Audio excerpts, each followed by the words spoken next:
Descubrí. Crear. Aprender. Participar.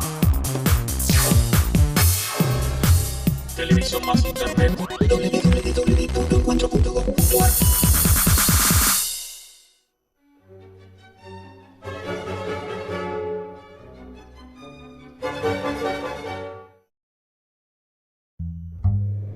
Este es un programa de filosofía por televisión. Ustedes se preguntaron por qué estamos aquí. Yo existo porque pienso. El hombre es el lugar en el cual todos los saberes son pensados. Descartes es un héroe del pensamiento. Es difícil enfrentar las grandes Es un cuestiones. libro de Jean-Paul Sartre, Crítica de la razón de Hegel. Esta es la historia de la filosofía de Hegel. Eterno. La filosofía es la totalidad de lo real, porque piensa. La totalidad de lo real. Encuentro 12. Nietzsche. Dios ha muerto. ¿Qué es la voluntad de poder? ¿Cuál es la dinámica de la voluntad de poder? La verdad, una creación del poder. ¿Qué es el dionicismo?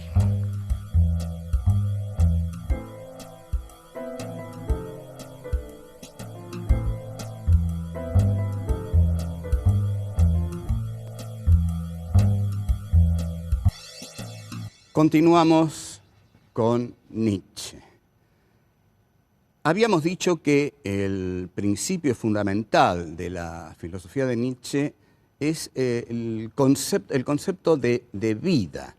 Ahora, este concepto de vida está interiormente muy elaborado en Nietzsche. Ante todo, parte de la negación del mundo suprasensible platónico y parte de llevar los valores a este suelo nutricio vital. Pero, ¿qué es la vida en Nietzsche?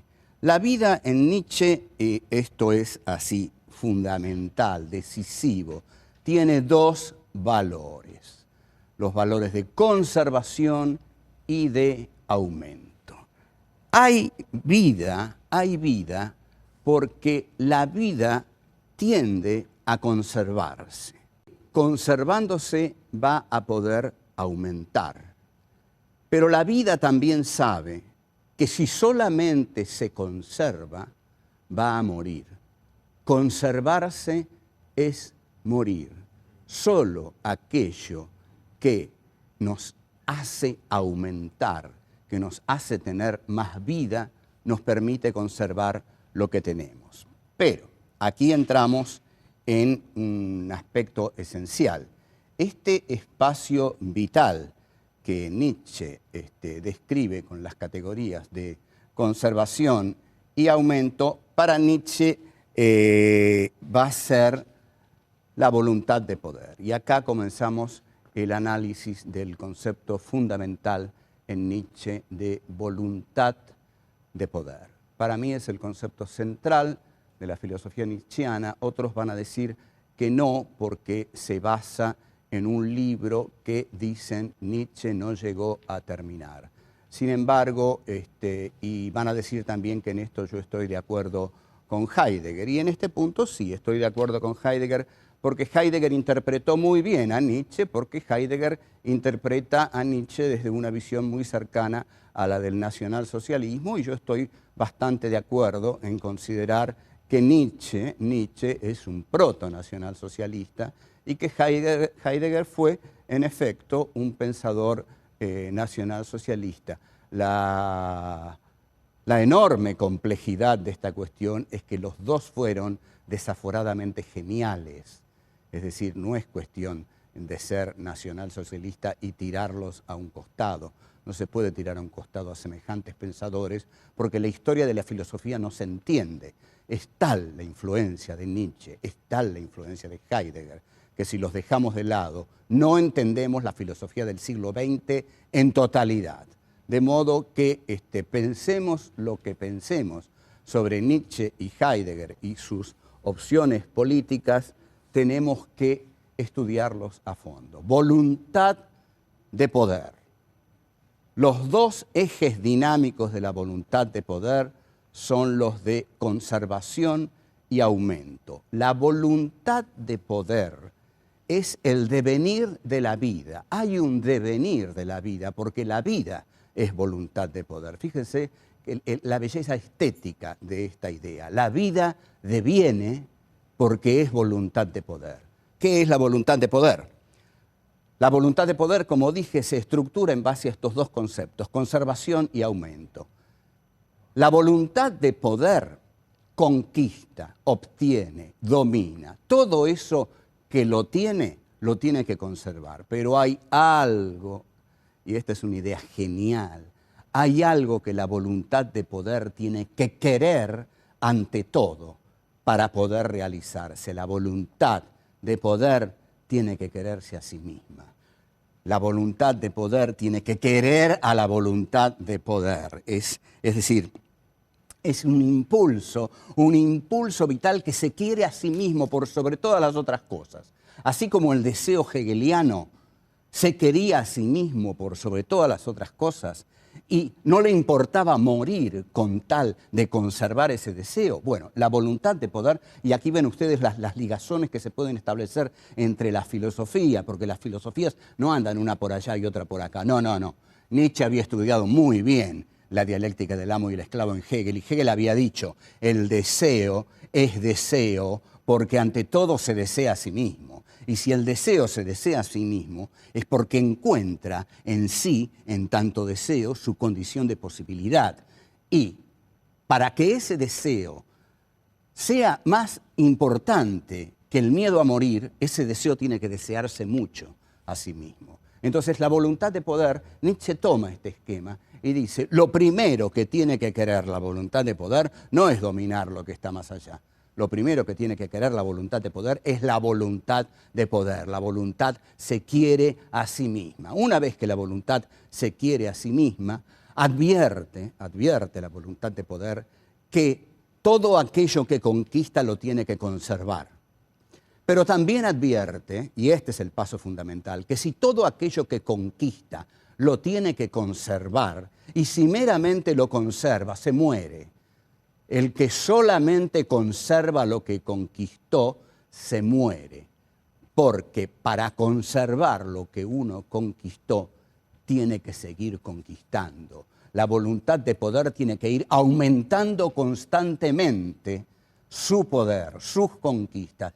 Es un ir más allá constante, ¿no? En esto es también como la intencionalidad de la conciencia en Husserl y más en Sartre. Cuando Sartre dice que la conciencia fenomenológica es una conciencia que está arrojada al mundo, que siempre va más allá de sí misma, lo está tomando de la voluntad de poder en Nietzsche. La voluntad de poder en Nietzsche es intencional, es decir, intencional quiere decir que se arroja, intenciona sobre el mundo. Pero esta voluntad de poder conquista.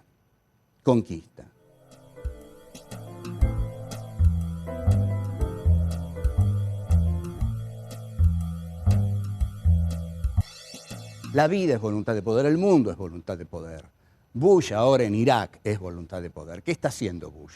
Bush está en un tembladeral tremendo. La voluntad de poder del imperio norteamericano está ahora en Irak y está advirtiendo que si solamente conserva lo que tiene, se hunde, se muere, desaparece. Y si se retira, es la ignominia. Entonces, para conservar lo que tiene, la voluntad de poder del imperio bélico comunicacional, que es el imperio norteamericano, tiene que seguir creciendo. Por lo tanto, uno puede augurar, basándose en la concepción nietzscheana de la voluntad de poder, que la voluntad de poder norteamericana, para conservar lo que tiene conquistado en el Islam, va a tener que seguir conquistando, va a tener que seguir aumentando su poder, porque la voluntad de poder no se detiene nunca. O en todo caso, y eso es terrible para nosotros, si se retira de Irak esa voluntad de poder, va a seguir creciendo a costa nuestra, porque ahí vendría el problema para América Latina. Pero la dinámica de la voluntad de poder es no detenerse nunca. Y aquí entra el concepto de espacio vital típico de los nacionalsocialistas. Hitler, cuando aparece belicosamente en la política internacional, dice: yo soy Alemania y en tanto Alemania vengo a reclamar mi espacio vital y si no me lo dan, lo voy a conquistar. Ese es un guerrero nietzscheano. Esa es la bestia rubia germánica que tanto admiraba Nietzsche. En 1933 Hitler va a visitar a la hermana de Nietzsche, Elisabeth Förster Nietzsche, y también se saca una foto junto a un busto de Nietzsche. Pero no nos vamos a dispersar. Hitler encarna, por supuesto, la voluntad de poder nietzscheana en el concepto de espacio vital. Necesitamos expandirnos porque si nos quedamos con lo que tenemos, nos morimos. Y esto nos lo enseñó nuestro gran filósofo Friedrich Nietzsche en su gran libro La voluntad del poder, que el gran maestro Martin Heidegger nos ha explicado. Entonces, la voluntad de poder no puede detenerse nunca. La voluntad de poder, si meramente conserva lo que conquistó, muere, y la voluntad de poder, para conservarse, tiene que aumentar. Entonces, al tener que la voluntad de poder aumentar constantemente, esto es el devenir de la vida. La vida deviene por esta mecánica vital, por esta potencia que tiene la voluntad de poder. Todo esto Nietzsche lo toma en La Gaia Ciencia, en una frase que se ha hecho célebre, que es: Dios ha muerto. Para bajar un poco el nivel y decir un chiste, una vez pasé por una pared, fíjense los grafitis que hay en Buenos Aires. Esta es una ciudad cultísima. Y habían escrito, Dios ha muerto, Nietzsche. Y abajo, Nietzsche ha muerto, Dios. Bueno, es una ciudad de chistes cultísimos, no en vano es la gran capital de la cultura en Sudamérica. ¿Qué quiere decir que Dios ha muerto? Que Dios ha muerto significa que todos los valores suprasensibles, que todos los valores que tenían que ver con la imagen de Dios, en tanto instancia suprema por sobre el hombre y en tanto también instancia fundadora, porque Dios es el fundamento de todo pensamiento que lo acepte. Es decir, si yo acepto la idea de Dios, no puedo partir de otro estamento conceptual que no sea el de Dios. El tipo que dice, yo creo en Dios, solucionó todo. Puede no pensar más a partir de ahí, porque Dios piensa por él, Dios sufre por él, Dios tiene angustias por él, Dios va a morir por él, porque lo va a hacer morir prometiéndole un futuro paraíso de bienaventuranzas y goces, de goces espirituales, por supuesto, pero el tipo que, como Nietzsche, dice Dios ha muerto, está diciendo mi filosofía va a tener otro fundamento. Yo no necesito el fundamento de Dios. Mi filosofía va a tener el fundamento de la vida, y la vida es todo esto que he venido diciendo que es. La vida es devenir, la vida es potencia, y la verdad es aquello que la voluntad de poder conquista. Tenemos que hablar sobre el tema de la verdad y de la verdad como conquista de la voluntad de poder. Porque hay una frase excepcional de Nietzsche que dice, no hay hechos, hay interpretaciones. Esta es una frase descomunal. Si no hay hechos y solo hay interpretaciones, ¿dónde está la verdad?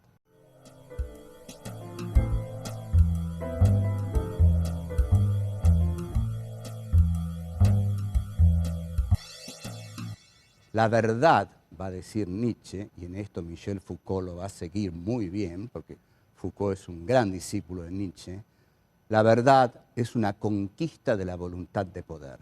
Hay cientos de verdades, cientos de verdades. Usted agarre los 5 o 6 diarios que salen a la mañana o menos en Buenos Aires, escuche las radios si tiene ganas de amargarse el día, pero bueno, haga esa experiencia y va a ver que hay unas 20 interpretaciones de cada hecho. Una interpretación no es la verdad.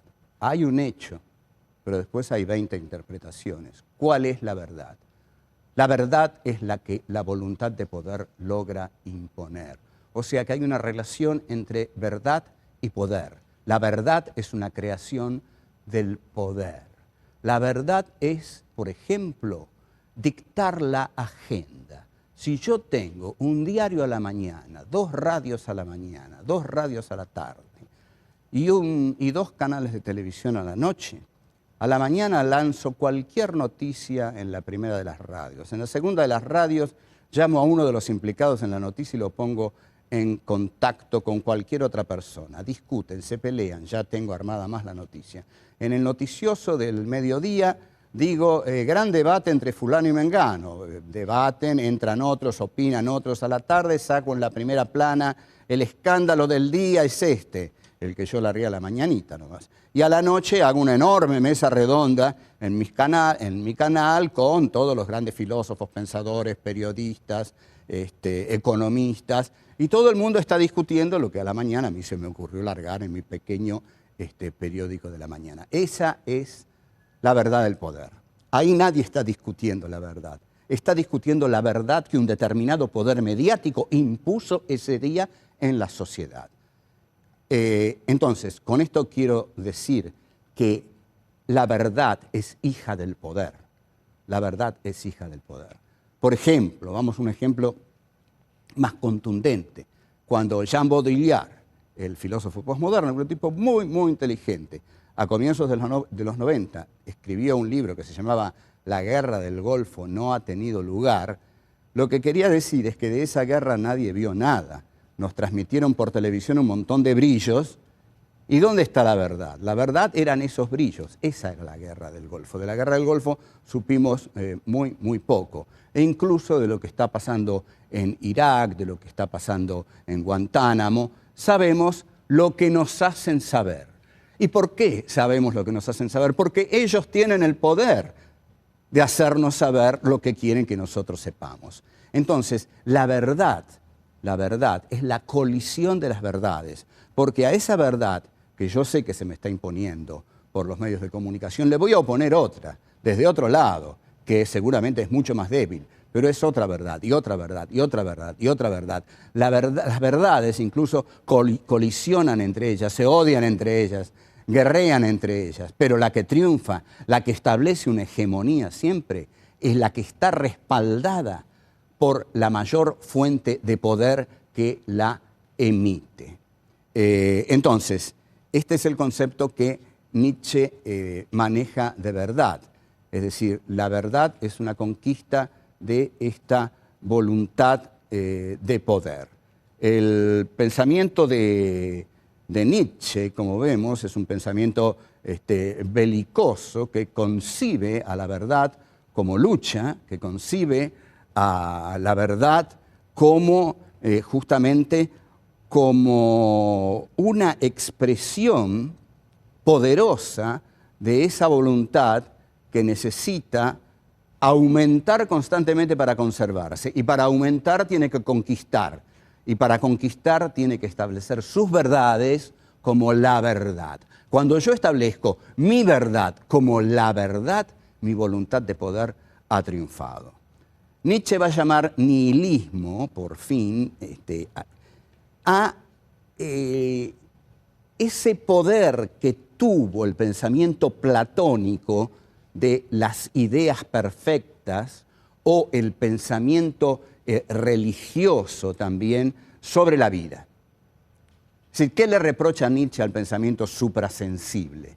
Le reprocha que ese pensamiento suprasensible de idealidades perfectas en sí mismas ha nihilizado la vida. Ha nihilizado la vida. Entonces él nihiliza a Dios. Es decir, nihilizar a Dios es negar a Dios, reducirlo a cenizas. Y este pensamiento reduce a Dios a cenizas porque lo que pone prepotentemente como su meta es la verdad de la vida, la verdad del devenir, la verdad de los dos conceptos de conservación y aumento, la verdad de la voluntad de poder y la verdad de la conquista de la verdad como conquista de la voluntad de poder. Cuanto más poderosos seamos, más dueños de la verdad vamos a ser, porque más poder vamos a tener para imponerla.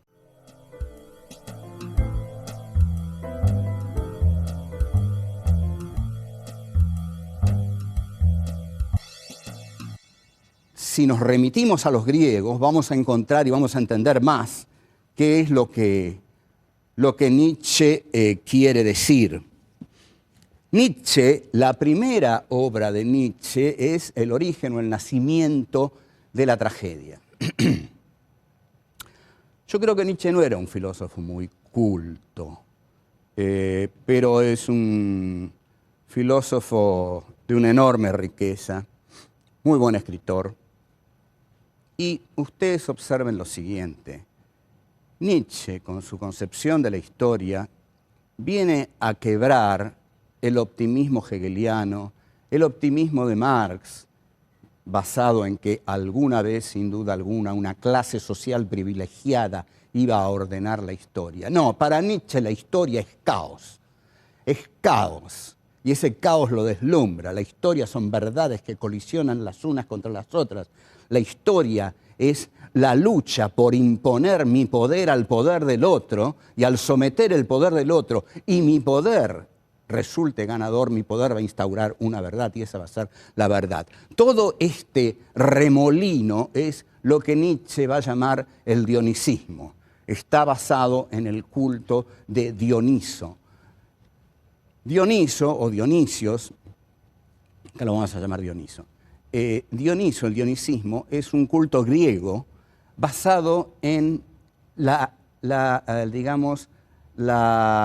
esplendidez de la embriaguez. Es decir, son las fiestas dionisíacas que después van a devenir las fiestas báquicas entre los romanos, en el cual cada miembro se entrega a la embriaguez. Esta es una hermosa frase de Hegel. Hegel va a decir, la verdad es ese juego de infinitos contrarios en el que cada miembro se entrega a la embriaguez. Muy linda definición de verdad en Hegel, que Nietzsche suscribiría. Lo que va a decir Nietzsche es, yo tengo una concepción dionisíaca de la historia, va a decir Nietzsche. Lo que yo veo en la historia no es la racionalidad de Apolo, porque los griegos tenían dos dioses, Dionisio y Apolo.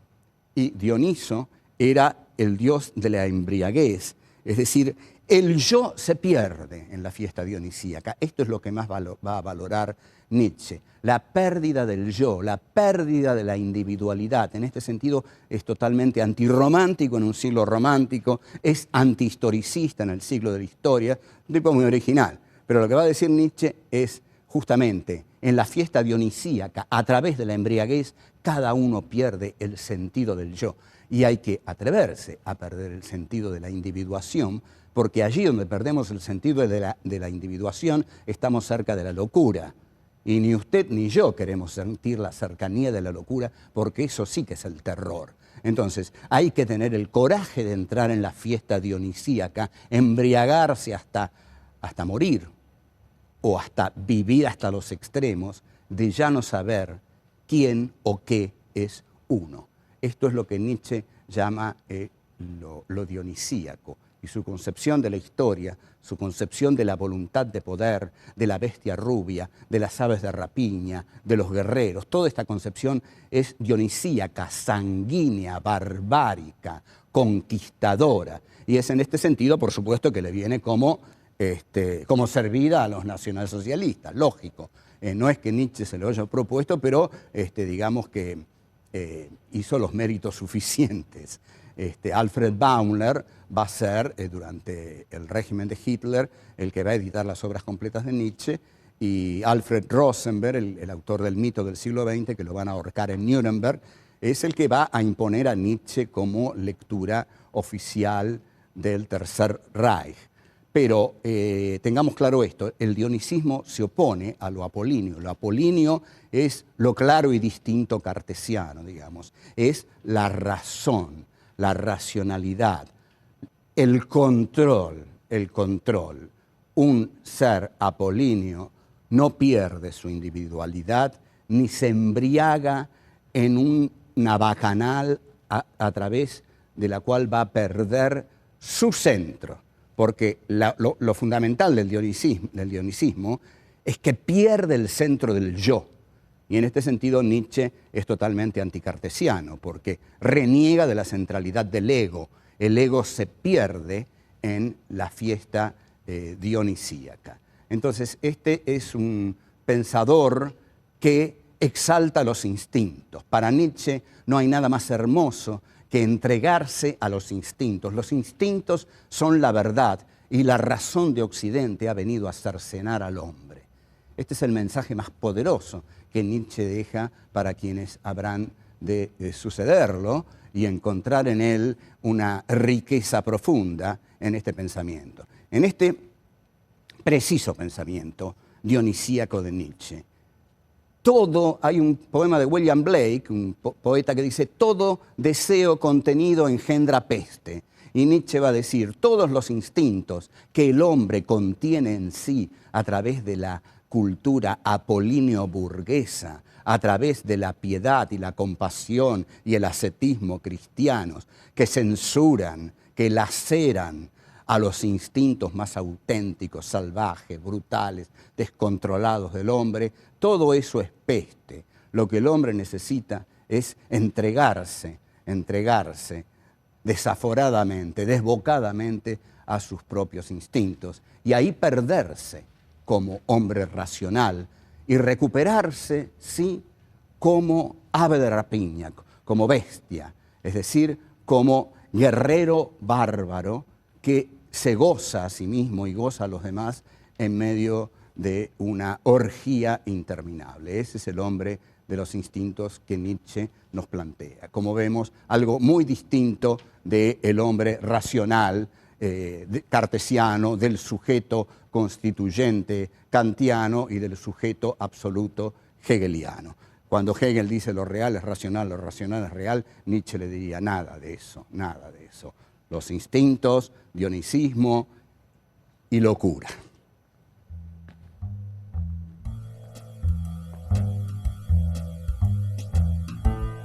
La voluntad de poder es el devenir de la vida. Hay un devenir de la vida, porque la vida es voluntad de poder.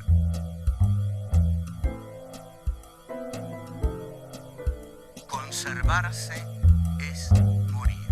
Solo aquello que nos hace aumentar, que nos hace tener más vida, nos permite conservar lo que tenemos. La voluntad de poder tiene que ir aumentando constantemente su poder, su conquista. No hay hechos, hay